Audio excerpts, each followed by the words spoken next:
আগামীকাল থেকে যে আন্ত ক্যাডার যেই 25 ক্যাডারের কর্মকর্তারা যে কলম বিরতিতে যাচ্ছেন, তাদেরও একটা অন্যতম দাবি যে কর্মকর্তাদের যে বরখাস্ত করা হয়েছে, তাদেরকে ওএসডি করা হচ্ছে, সেগুলো তাদেরকে উইথড্র করে নিতে হবে। এই দাবিতে তারা কর্মবিরতিতে যাচ্ছেন। তো সেই আইনেও যখন নাকি পাচ্ছে না সরকার, তখন আসলে সরকারের কাছে কোনো বিকল্প ছিল সরকার কিনা? পাচ্ছে কি পাচ্ছে না এটা সরকারের ব্যর্থতা। সরকার কেন পারে না এটা সরকার বলবে। ভাই আমি তো বলতে পারবো না যে সরকার পারতেছে না কেন। সরকার তো পারতে হবে, পারার না, জন্যই ওই যে সরকার পারতে গেলেই তো 25 ক্যাডার আবার এখন কর্মবিরতিতে যাচ্ছে। যাবে। তারপরে আপনি তাদের সাথে আলোচনা করবেন। এরকম কর্মবিরতি আমি তো 35 বছর সরকারি চাকরি করেছি, মানে গণকর্মচারী ছিলাম, এবং আমি অনেক সরকার দেখেছি। সরকারি কর্মকর্তারা কি সার্ভিস আমি 54 বছর ধরে দেখেছি কর্মবিরতিতে যেতে পারে কিনা? কর্মবিরতিতে যেতে পারে কিনা, পারে আবার পারে না, দুটোই আছে। জি।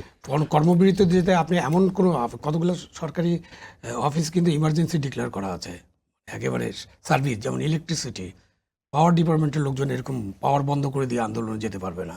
গ্যাস ডিপার্টমেন্টের লোকজন এটা পারবে না। সেটাও তো করেছে 5ই আগস্টের ফায়ার পরে। সার্ভিস পারবে না। 5ই আগস্টের পরে তো অনেক কিছু ঘটেছে।